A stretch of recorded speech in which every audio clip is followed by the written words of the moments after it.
ඔන්න ෆ්ලව් බොකේ එකකුත් ගත්තා.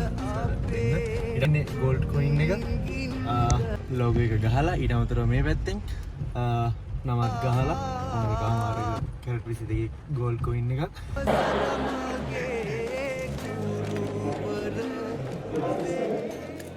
ඉතින් guys මම A-level maths කරේ මං කලින් කියලා තියෙනවා. මම A-level class යනකොට chemistry class ගියේ. ඊට පස්සේ කෙනෙක් ඉන්නවා ඒ සර්ට කොහොමද A-level class යන කාලේ කියන්නේ සල්ලි තිබ්බේ නැහැ. ඒක මං කලින් කියලා තියෙනවා. එතකොට මං කිව්වා සර් මට මෙහෙම අපහසුතාවයක් තියෙනවා. මට ෆ්‍රී කාඩ් එකක් දෙන්න පුළුවන්ද කියලා. හරි. ඊට පස්සේ සෙක ඕකේ මං දෙන්නම් ඔබ ඉගෙන ගනින් කියලා ෆ්‍රී කාඩ් එකක් දුන්නා. මහලුවර ළමයි හිටියේ නැහැ. එතකොට ළමයි මට මතක විදියට 150 200ක් විතර තමයි ක්ලාස් එකේ හිටියේ. රුපියල් මට මතක විදියට ඒ දවස්වල 2500ක් හෝ 3000ක් වගේ උනේ ක්ලාස් ෆී එක රිවිෂන් එකට ඔක්කොටම ටික. එතකොට මුකුත් අඩුපාඩුවක් නොකර මට මගෙන් සල්ලි හෙව්වෙත් නැහැ. ෆ්‍රී කාඩ් එක ක්ලාස් එක ඉවර වෙනකම්ම මට දුන්නා. ඊට අමතරව මම අපේ ගෙවල් පාරෙන් තමයි යන්නේ ක්ලාස් එකට යන්න තියෙන්නේ. එතකොට රුපියල් ඒ දවස්වල නම් රුපියල් 80ක් මට මතක රුපියල් 60ක් 70 80ක් විතර ගන්නවා යන්න. එතකොට එන්න රුපියල් 150ක් 160ක් විතර යනවා යන්නේ. ඉතින් යන කොටයි එන කොටයි සෑහෙනම මාව දාන් ගියා.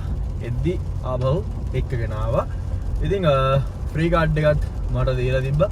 සෑහෙන උදව් කරා මට ක්ලාස් යන කාලේ. එතකොට මගේ හෘද සාක්ෂියට එකඟව මට බැහැ මුල අමතක කරන්න. ඒක නිසා පොඩි කෘතගුණ සැලකීමක් විදිහට මම සර්ට පොඩි ගෝල්ඩ් කොයින් එකක් දෙනවා. තාම දැන් මේ යන ගමන් ඉන්නේ. සර් දන්නේ නැහැ තාම මොකද්ද කියන්නේ. මම ගෝ සර්ට මං එනවා සර් පොඩ්ඩක් සර්ව හම්බෙන්න ඕනේ කියලා එච්චරයි මොනවා හරි දෙනවද මුකුත් එහෙම මුකුත් කිව්වේ නැහැ. ඉතින් දැන් යන ගමන් ඉන්නේ සර්ට මේ ගිෆ්ට් එක දෙන්න. එතකොට අපි බලමු සර් කොයි වගේ රියැක්ෂන් එකක් දෙයිද කියලා. මේක හම්බුනාට පස්සේ අර මුල අමතක කරන්න බෑ. මොකද සෑහෙන මට උදව් කරපු කෙනෙක් සර්.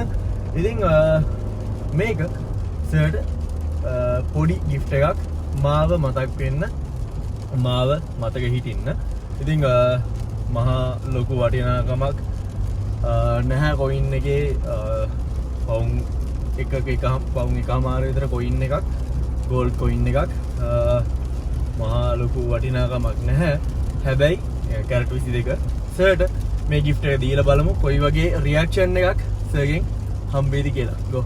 හරි guys ඉතින් ඔන්න ෆ්ලව් බොකේ එකකුත් ගත්තා සර් දෙන්න. ඊට අමතරව මේ තියෙන්නේ ගෝල්ඩ් කොයින් එක ලෝගෝ එක ගහලා ඊට අමතරව මේ පැත්තෙන් නමත් ගහලා පොන් එකමාරක කැරට් 22 ගෝල්ඩ් කොයින් එකක්. ඉතින් කෘත ගුණ සැලකීමක් විදියට සර් බලලා මේකත් දීලෙමු. යා බලමු සර් කොයි වගේ රියැක්ෂන් එකක් දෙයිද කියලා. දැන් ලස්සනට මේක දාගෙන අපි ගිහිල්ලාම බලමු ඉතුරු ටික ඔයාලට ගිහිල්ලාම තමයි බලා ගන්න වෙන්නේ මොනවද වෙන්නේ කියලා. එහෙනම් කොයින් එක දාගත්තා. let's go.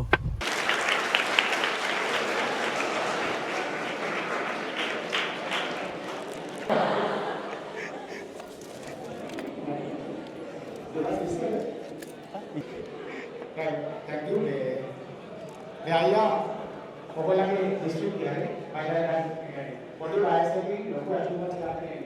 ඒ කියන්නේ මේ බාබුරට ආරාම දෙයක් තියෙනවා මේ මිනිස්සුනහම යන්න පුළුවන් පැතිකඩක් ගොඩක් තියෙනවා. අනේ එහෙම තාම කියන ආදර්ශ වලට කියන්නේ සර් මං කියන්න කලින් සර් කියලා ඉවරයි මං කියන්නේ. මම 2020 19 20 බැච් එකේ සර්ගේ ෆ්‍රී කාඩ් දාපු ළමෙක් මං. ෆ්‍රී කාඩ් දෙන්න හේතුව සල්ලි නැතිකම. ඉතින් ඒක 아무තුන් කියන්නේ දැන්නේ. ඒකට තාත්තා නැහැ. ඒකින්ද අම්මා බොහොම වරුවෙන් ගේමක් ගාලා මාවයි මල්ලිවයි කොට දැම්මේ. ඒකට හරි අමාරුයි. ඉතින් සර්ට කතා කරා සර් ෆ්‍රී කාඩ් එකක් දෙන්න පුළුවන්ද කියලා. ඊට පස්සේ හරි උඹ ඉගෙන ගනින් මම ෆ්‍රී කාඩ් එකක් දෙන්නම් කිව්වා. ඒකට යන එන පාරේ සර් ඉන්නේ. ඒ කියන්නේ අපේ ගෙවල් පහු කරන් ඉන්නේ.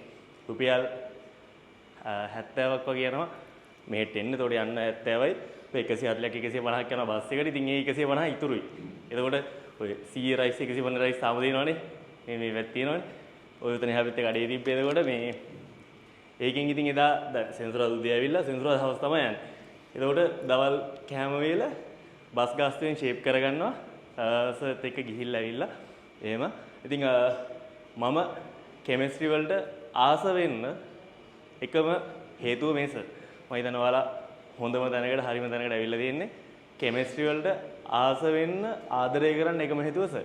මොකද මේ කියන්නේ මට කියලා දුන්න දේවල් සෑහෙන හොඳට තේරුණා. ඉතින් ඒක නිසා chemistry A level pass chemistry උඩින්ම කොට දාගත්තා. ඊට අමතරව සර් දෙයක් කිව්වා මේ ට්‍රේඩින් කරන එකද ලේසි බයෝ මැත්ස් කරලා ගොඩ යන එකද ලේසි කියලා. ඇත්තටම බයෝ මැත්ස් කරලා ගොඩ යන එක ලේසි ට්‍රේඩින් කරනවට වඩා. මොකද ට්‍රේඩින් කියන්නේ සම්පූර්ණ අපේ සයිකොලොජි එකත් එක්ක යන දෙයක්. දැන් ඔයාලා ඉගෙන ගන්නවා සෑහෙන්න කිසිම කෙනෙක්ගේ බලපෑමක් නැහැ. අම්මලා තාත්තලා උගන්වනවා, කන්න බොන්න දෙනවා, ක්ලාස් ගෙනත් දානවා, අරයන් යනවා. ඉතින් ඒවත් එක්ක මහා ලොකු අමාරුවක් නැහැ මේක ඉගෙන ගන්න එක. ඕක තේරෙන්න අවුරුදු 26ක් 27ක් විතර එන්න ඕනේ. එතකොට තේරෙනවා සල්ලි හම්බ කරන එකට වඩා ඉගෙන ගන්න එක මාර ලේසියි කියලා. ඒක නිසා කවුරු හරි යන ට්‍රැක් එක පැනලා ඉන්නවා නම් කියන්න තියෙන්නේ ඉස්සල්ලාම ඉගෙන ගන්න. මොකද ඉගෙන ගත්ත දේවල් කවදාවත් නැති වෙන්නේ නැහැ. ඒක මොකද මං ඒ කාලේ ඉගෙන ගත්ත දේවල් අදටත් ඇප්ලයි කරනවා මගේ බිස්නස් වලට. ඊට අමතරව මම ඕගනික් කෙමිකල් එකක් හොයාගෙන තියෙනවා. ඒකට පේටන්ට් එක තියෙනවා. ඒ A level කරන කාලේ කරපු දෙයක්. ඒ ඉගෙන ගත්ත දේවල් තමන් ගත්ත achievements කවදාවත් නැති වෙන්නේ නැහැ. ඒක නිසා ට්‍රේඩින් කියන දේ හැමෝම දන්නවනේ. කොහොමත් ඔය සෝෂල් මීඩියා වල ඉද්දි නොදක ඉන්න විදියක් නැහැ. කෝස් කාර්යෝ සෑහෙන්න ඉන්නවා. එතකොට තව එක එක දේවල් ප්‍රොමෝට් කරන කට්ටිය සෑහෙන්න ඉන්නවා. දැන් බලන්න මම දිහා මාත් කෝස් කාර්යය තියලා නැහැ. මම කෝස් කරන්න කියන්නේ නෙමෙයි. මම කෝස් කරන්නේ නැහැ. මගේ YouTube channel එකේ තියෙන ඕන නම් ගිහින් ඉගෙන ගන්න පුළුවන්. එච්චරයි කෝස් කරන්නේ නැහැ මම මොකද. ඉතින් කියන්න තියෙන්නේ ඉගෙන ගන්න. මොකද හම්බ කරන එකට වඩා ඉගෙන ගන්න එක ලේසි. කැම්පස් යන්න ඒ කාලෙදි ගන්නද පුළුවන් ආහතල් එක උපරිම ගන්න. ඊට පස්සේ ඇවිල්ලා හිමීට එළියට ඇවිල්ලා හම්බ කරන්න පටන් ගන්න. හදිසියක් නැහැ. හැබැයි කාට හරි සල්ලි උමනාවක් තියෙනවා නම් ඉගෙන ගන්නත් පුළුවන් නම් තව පාර්ට් ටයිම් විදිහට කැමති නම් ට්‍රේඩ් කරන්න පුළුවන්. හැබැයි බයෝ මැත්ස් කරන අතරතුර ට්‍රේඩ් කරනවා කියන එක අමාරුයි. සෑහෙන අමාරුයි. ඊට අමතරව තව එක දෙයක් සර් මම ෆ්‍රී ගාඩන් ආවේ ඒක හින්දා මම තීරණය කරා ළමයි 10 දෙනෙක්ට මං ගානේ ෆ්‍රී ගාඩ් දෙන්න. හැම මාසෙම මම ඒ පේමන්ට් එක යාළගේ බලා ගන්නවා. ඉතින් සර්ට කරන කෘතගුණ සැලකීමක් විදිහට මම ඒක කරන්නේ. තව මං වගේ ඇති ළමයි ඉගෙන ගන්න අමාරුයි. ඒ කියන්නේ බොහොම අමාරුවෙන් දෙමව්පියෝ හම්බ කරලා දෙන ළමයි. ඉතින් සර් මට පොඩ්ඩක් බලලා කියන්න ළමයි 10 දෙනෙක්ව.